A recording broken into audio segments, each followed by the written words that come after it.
तो देखिए, उत्तर प्रदेश में 10 सीटों पर उपचुनाव होने हैं और इसे लेकर दोनों ही तरफ से यानी कि बीजेपी और समाजवादी पार्टी की तरफ से वार पलटवार का सियासत जो है लगातार देखने को मिल रहा है। सियासी घमासान जोरों पर देखने को मिल रहा है, जहां मुख्यमंत्री योगी आदित्यनाथ लगातार समाजवादी पार्टी के शासनकाल की याद जनता को दिला रहे हैं, तो दूसरी तरफ सपा अध्यक्ष अखिलेश यादव ये कह रहे हैं कि बीजेपी के शासनकाल में महिलाओं के साथ सबसे ज्यादा उत्पीड़न हुआ है। रिपोर्ट के जरिए दिखाते हैं।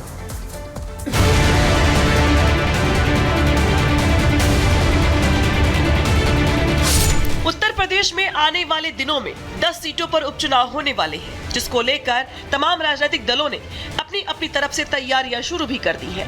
लोकसभा चुनाव में खराब परफॉर्मेंस के बाद बीजेपी उपचुनाव में किसी भी चूक करने के मूड में नहीं है, तो वहीं दूसरी तरफ समाजवादी पार्टी ने भी पूरा जोर लगा दिया है। जुबानी हमले तेज हो गए हैं, आरोप प्रत्यारोप का दौर चल पड़ा है।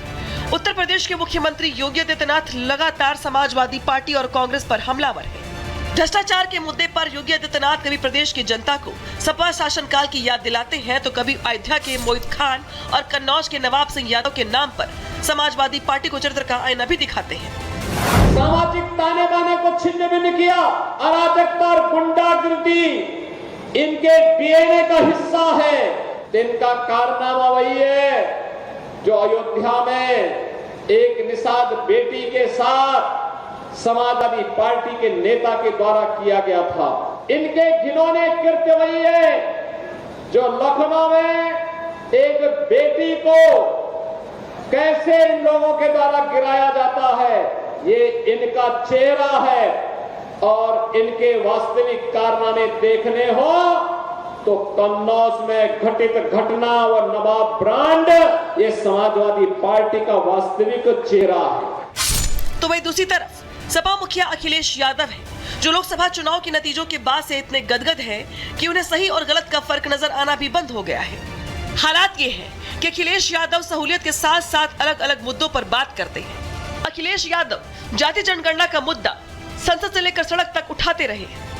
अखिलेश यादव बुलडोजर एक्शन को लेकर के भी बार बार अपनी प्रतिक्रिया देते हैं। अखिलेश यादव बीजेपी की अंदरूनी उठापटक पर भी चुटकी लेने से चूकते नहीं, लेकिन जैसे ही बात उन सपा नेताओं की होती है जिन पर महिला अपराध के गंभीर आरोप लगे हैं, उस पर अखिलेश यादव चुप्पी साध लेते हैं। इतना ही नहीं, अयोध्या में तो नाबालिग के साथ बलात्कार के आरोपी मोहित खान के मामले में अखिलेश यादव ने आरोपी का बचाव करते हुए डीएनए टेस्ट तक की मांग कर दी थी। लेकिन अपनी पार्टी के कुकर्मियों पर चुप्पी साधने वाले अखिलेश यादव को प्रदेश में महिला अपराध की फिक्र सता रही है। अखिलेश यादव ने आज बंगाल में हुई घटना का जिक्र करते हुए यूपी सरकार पर आरोप लगाया है। अखिलेश यादव ने कहा कि जिस वक्त बंगाल में आंदोलन चल रहा था, उस वक्त यूपी में कई घटनाएं हुई। अखिलेश यादव ने यह भी कहा कि आंकड़े बताते हैं कि महिला पीड़न के मामले में यूपी सबसे आगे है। जरा सुनिए अखिलेश यादव ने क्या कुछ कहा। हाल ही में जो बंगाल में घटना हुई, सरकार हालांकि काम कर रही थी, लेकिन सरकार को बदनाम करने के लिए भारतीय जनता पार्टी सबसे आगे थी। और उस समय जब ये आंदोलन बंगाल में कर रहे थे, उत्तर प्रदेश में आप जानते होंगे कई घटनाएं हुई हैं। कन्नौज, जहां एक बेटी को फांसी पे लटकना पड़ा, फर्रुखाबाद में, गोरखपुर जो मुख्यमंत्री का खुद गृह जनपद है। इसी तरह प्रदेश में जगह जगह सूचना मिल रही है और जो आंकड़े बताते हैं उसमें उत्तर प्रदेश सबसे आगे है। महिलाएं जिसमें उत्पीड़न हो रहा है, उनके साथ अन्याय हो रहा है। तो क्या अखिलेश यादव के लिए अपराध और अपराधी की परिभाषा सिलेक्टिव है? क्या अखिलेश यादव के लिए मुद्दे भी सिलेक्टिव है? अखिलेश यादव को यूपी में महिला उत्पीड़न और उससे जुड़े आंकड़े नजर आ रहे हैं, लेकिन उन्हीं आंकड़ों में शुमार समाजवादी पार्टी के वो चेहरे नजर नहीं आ रहे जिन पर नाबालिग के साथ बलात्कार के आरोप लगे हैं। खैर, ये राजनीति है और यहाँ मुद्दे और उनसे जुड़े बयान अपनी सहूलियत के हिसाब से दिए जाते हैं, लेकिन ये पब्लिक है, सब जानती है। Bureau report, Republic Bharat. आगे बढ़ते हैं, बात अब प्रयागराज की करेंगे, जहां पर एक मरीज इलाज कराने पहुंचा था, लेकिन डॉक्टर्स ने उसके साथ मारपीट कर ली। क्या है पूरा मामला, रिपोर्ट के जरिए आपको दिखाते हैं। प्रयागराज के एक अस्पताल में महिला मरीज के पति को जूनियर डॉक्टर ने पीटा। मां के सामने जमकर लात घूंसे बरसाए।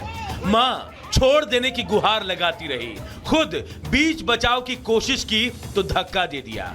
मां चिल्लाती रही, वो कहती रही मेरे बेटे को छोड़ दो, मत मारो, लेकिन उसकी एक न सुनी और युवक को पीटते रहे। आखिर में रोती बिलखती महिला बेहोश हो गई। घटना का वीडियो सामने आया है।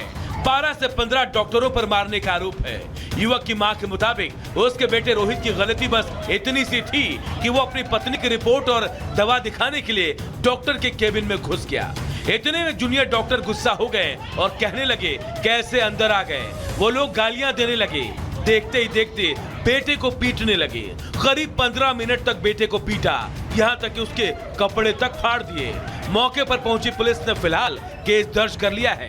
आखिर आपको बता दें कि सवाल यही उठता है कि आखिर जिस तरीके से और हमारे साथ समाजवादी पार्टी के नेता मनोज हमारे साथ जुड़ गए हैं, उनसे बात करते हैं। मनोज जी क्या कहेंगे, जिस तरीके से बुलडोजर एक्शन पर हमेशा से ही आपको प्रॉब्लम होती है और अब अखिलेश यादव कह रहे हैं कि बुलडोजर हम गोरखपुर की तरफ भेज देंगे, क्या है ये? क्या है ये? आप इतना व्यग्र और इतना भयाक्रांत क्यों है? जब बुलडोजर एक्शन हो रहा था तब आवाज खड़ा करने के बजाय सिर्फ समाजवादी लोग बुलडोजर का अगर नाम भी ले रहे हैं तब भी इतना मीडिया जगत में और पूरे भारत में और बीजेपी में दहशत क्यों है? जो आपने किया है, as you sow shall you reap, आप जैसा करेंगे वैसा काटेंगे। लेकिन मनोज काका ये बताइए, आप तो बुलडोजर के खिलाफ रहते हैं ना, आप तो बुलडोजर के खिलाफ रहते हैं, समाजवादी पार्टी तो प्रश्न पूछती है, तो ऐसे में बुलडोजर का जिक्र करने की जरूरत क्यों पड़ रही है?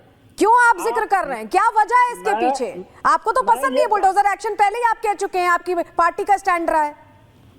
आप कितना भयाक्रांत आप दिख रही हैं भारतीय जनता पार्टी। नहीं, मैं पूछ रही हूँ सवाल। मनोज काका जी देखिए, ये सब कह के बात पलटिए मत। ये टाइम वेस्ट होता है। आप अपनी बात रखिए कि समस्या क्या आ गई, अचानक से बुलडोजर का जिक्र बार बार क्यों आ गया? क्या आप बुलडोजर ही चलाएंगे? आप तो खिलाफ थे, तो आप क्या पक्ष में हो गए आप एक्शन के? मतलब सरकार एक्शन करे तो आप संतुष्ट रहेंगे ना? पक्ष में है ना समाजवादी पार्टी?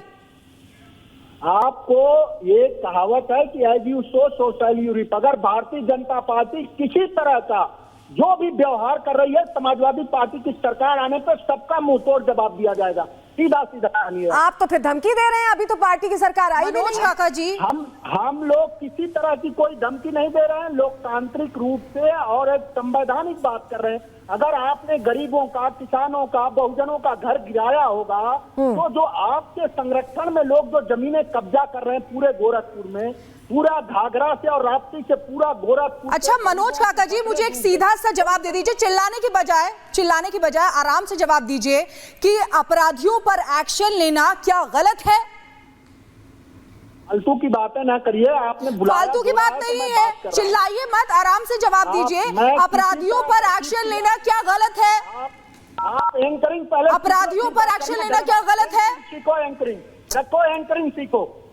आप ये बताइए कि अपराधियों पर एक्शन लेना क्या गलत है?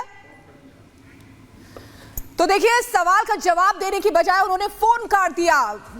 यही सवाल उठता है कि आखिर अपराधियों पर जब एक्शन होता है तो समाजवादी पार्टी को आखिर दिक्कत क्यों होती है? बुलडोजर एक्शन को लेकर हमेशा से ही विपक्ष सवाल उठाता रहा है और अब एक बार फिर से अखिलेश यादव उन्होंने कहा है कि बुलडोजर, अगर हमारी सरकार आती है तो बुलडोजर अब हम गोरखपुर भेजेंगे। तो देखिए किस तरीके से बुलडोजर को लेकर सियासत तेज हो रही है।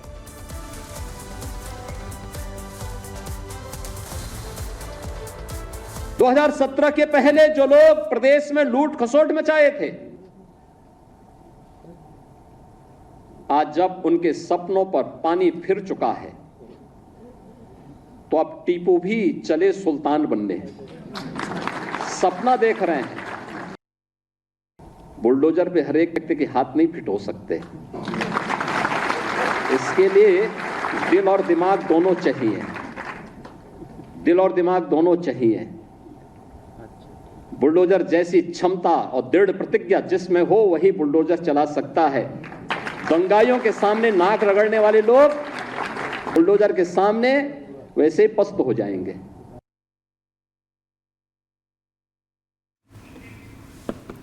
और अजय दुबे हमारे साथ लगातार बने हुए हैं। अजय दुबे, देखिए समाजवादी पार्टी से जब सवाल पूछा जाता है